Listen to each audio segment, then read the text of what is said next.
Selamat siang untuk kita semuanya. Juga selamat siang untuk pembimbing saya Bapak Pendeta Dr. Reman Huta Barat, Ketua Penguji Bapak Pendeta Dr. Alvin, dan anggota penguji Bapak Pendeta Jimmy Nayawan. Pada kesempatan ini saya akan mempresentasikan skripsi saya untuk sidang defense. Saya awali di bab yang ketiga. Pada bab ketiga ini dengan judul analisis teologis persepuluhan sebagai persembahan yang kudus di hadapan Tuhan berdasarkan kitab Imamat 27 ayat yang ke-30. Pada bab 3 ini, penulis akan membahas metodologi penelitian terhadap penulisan skripsi ini. Di antaranya itu yang pertama, metode penelitian, desain dan jenis penelitian, pengkajian teori, pengumpulan data lapangan, tempat dan waktu penelitian, dan metode analisis data. Metode penelitian. Metode penelitian pada bab 3 ini adalah untuk melanjutkan dari landasan pemikiran yang ada di pada bab 2. Pada bab ini, penulis akan memberikan secara rinci metode-metode yang akan dilakukan dalam penelitian ini. Desain dan jenis penelitian. Jenis penelitian yang digunakan terbagi dua untuk mengkaji teori, menggunakan penelitian kualitatif berupa studi kepustakaan. Metode penelitian kualitatif adalah berupa studi kepustakaan karena pengkajian teori dalam penelitian ini menggunakan data yang diperoleh melalui penelitian terhadap buku-buku, literatur, catatan-catatan, dan laporan-laporan yang ada hubungannya yang dengan masalah yang diciptakan. Pengkajian teori dilakukan dengan studi kepustakaan berbagai buku, literatur, catatan, dan laporan yang berhubungan dengan masalah. Sumber data diambil dari buku-buku, literatur, dan jurnal yang ada di Universitas Arab Indonesia ataupun mungkin dari perpustakaan yang lainnya. Teknik pengumpulan data, penulis membuatnya dengan cara mempelajari dari sumber tertulis buku-buku berkaitan dengan penelitian dari seperti e-book, tesis, skripsi, jurnal, literatur lainnya juga. Lalu proses validasi sangat penting untuk dapat melihat atau menjadikan kuesioner yang akan dibagikan kepada jemaat yang akan diteliti dan dapat menjadi alat ukur yang digunakan atau tidak. Di sini ada bentuk pernyataannya itu, lalu intervalnya dengan jawaban sangat setuju dengan nilai 5, setuju ada 4, ragu-ragunya 3, tidak setujunya 2, dan sangat tidak setuju nilainya 1.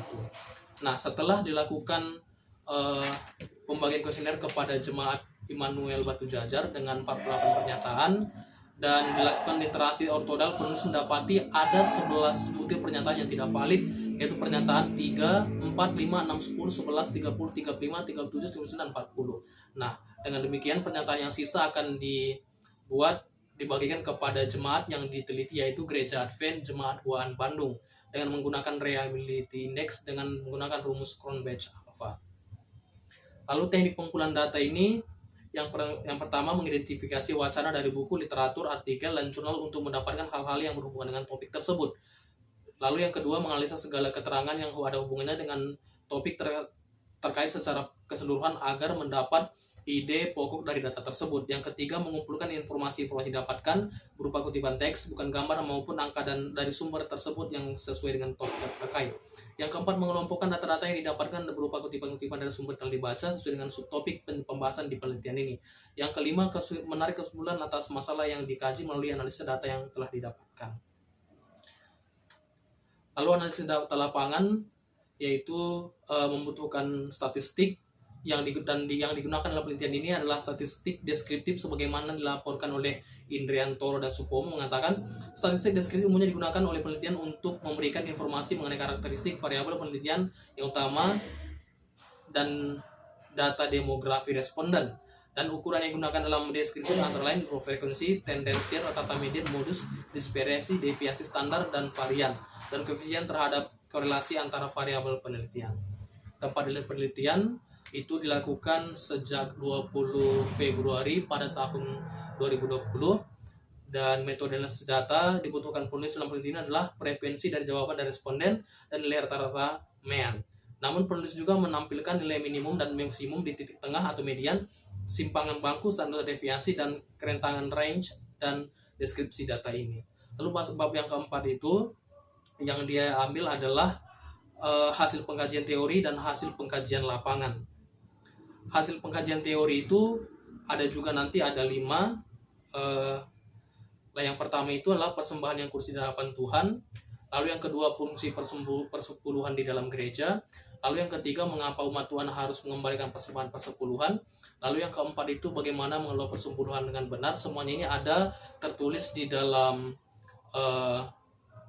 PowerPoint ini. Lalu yang terakhir itu, mengapa banyak umat Tuhan yang tidak membayar persembahan persepuluhan. Nah, setelah itu hasil pengajian lapangannya itu, yang penulis lakukan itu dilakukan secara survei dengan instrumen pengumpulan data angket berupa kuesioner yang dilakukan di Gereja Advent Huaan, Bandung terhadap 25 responden yang berbeda-beda. Dan melalui penelitian ini, penulis ingin mengetahui sejauh mana pengetahuan anggota Gereja Advent Jemaat Huaan Bandung mengenai persepuluhan sebagai persembahan yang kudus di hadapan Tuhan. Lalu data demografinya itu, pria ada 12 orang, wanita ada 13, yang berumur di bawah 25 tahun ada 5, yang berusia 25 sampai 50 tahun ada 9 orang, sementara yang berusia 50 tahun ke atas ada 11 orang. Yang pekerjaannya, pendeta ada 1, karyawan ada 5, wira swasta 6, mahasiswa 1, pelajar 4 orang, dan lainnya ada 8 orang. Lalu jabatan di gereja, yang pertama gembala jemaat ada 1, ketua 2, pemimpin departemen ada 6, anggota departemen ada 4, diakon dan diakonisnya ada 4, anggota biasa ada 8. Dan analisis tafsiran data, yang pertama itu persembahan yang persepuluhan sebagai persembahan yang kudus di hadapan Tuhan itu dimulai dari nomor 1 sampai dengan nomor 5. Lalu fungsi persembahan persepuluhan dalam gereja dimulai dari nomor 6 sampai nomor 14. Mengapa umat Tuhan harus mengembalikan persembahan persepuluhan dimulai dari nomor 15 sampai nomor 23. Lalu mengelola persembahan persepuluhan dengan benar dimulai nomor 24 sampai dengan 29.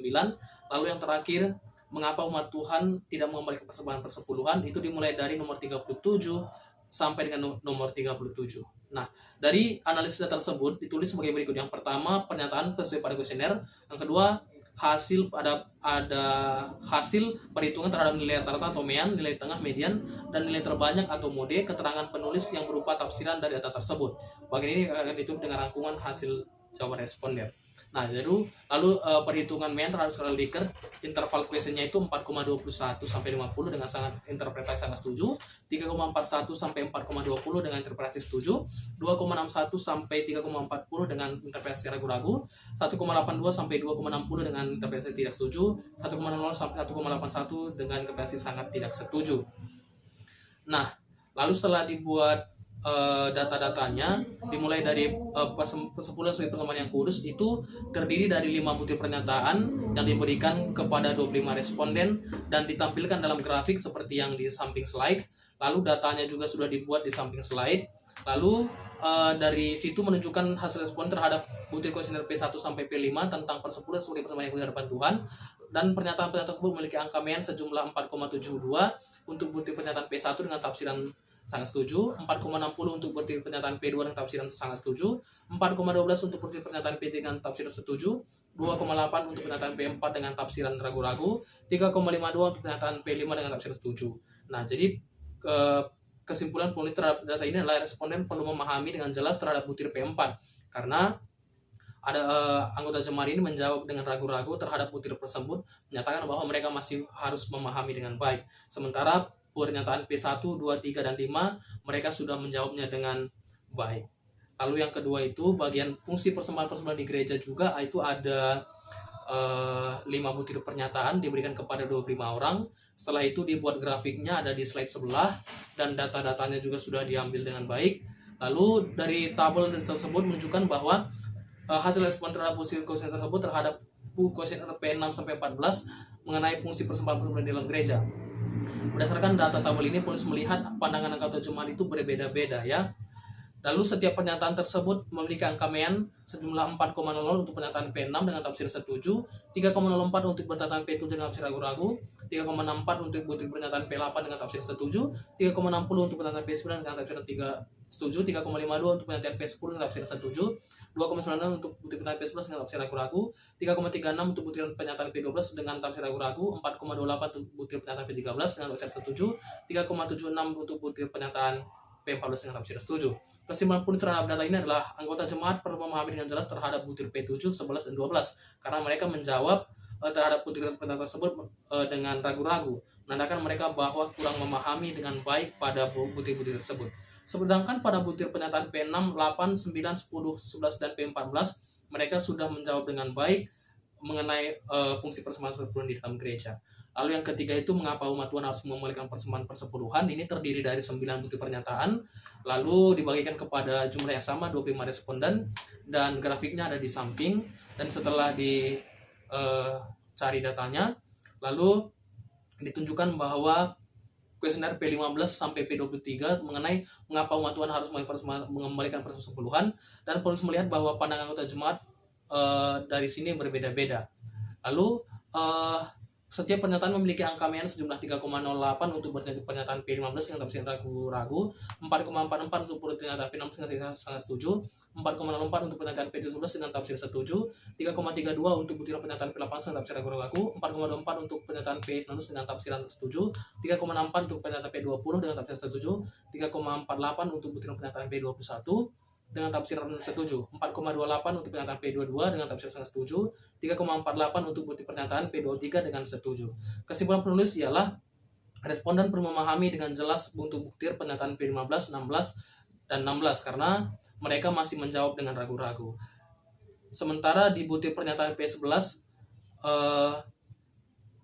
17, 19, 20, 21, 23, mereka anggota jemaat sudah menjawabnya dengan baik, bagaimana mengenai mengapa umat Tuhan harus memberikan persembahan persepuluhan. Lalu bagian yang keempat ada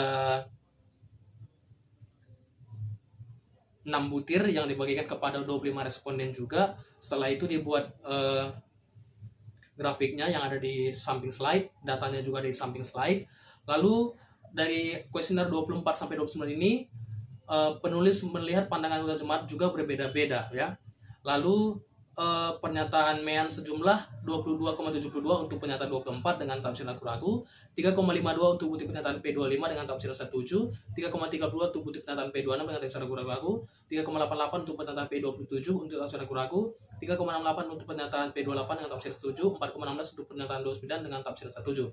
Nah, kesimpulan penulis terhadap data ini adalah responden perlu memahami dengan jelas terhadap butir P26 dan 26 karena mereka masih menjawab dengan ragu-ragu. Sedangkan pada butir pernyataan 25, 27, 8, 29, mereka anggota jemaat sudah mengerti akan bagaimana pemahaman mengelola persembahan persepuluhan dengan benar. Lalu yang terakhir itu adalah mengapa banyak umat Tuhan tidak mengembalikan persembahan persepuluhan, terdiri dari 8 butir pernyataan dan dibagikan kepada 25 responden. Setelah itu dibuat grafiknya di bagian samping, datanya juga ada.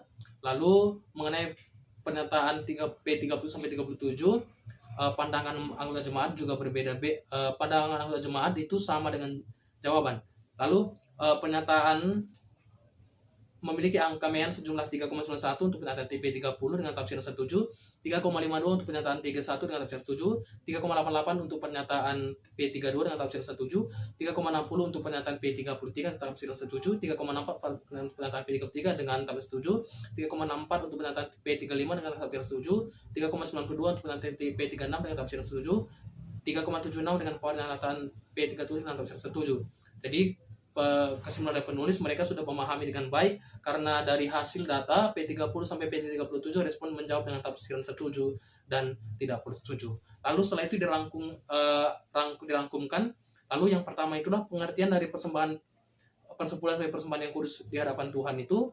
Lalu para respon memiliki pemahaman yang baik dengan MEAN 3,95 dengan setuju. Lalu yang kedua, pembahasan dari fungsi persembahan dalam gereja, para responden menjawab dengan baik dengan 3,57 setuju.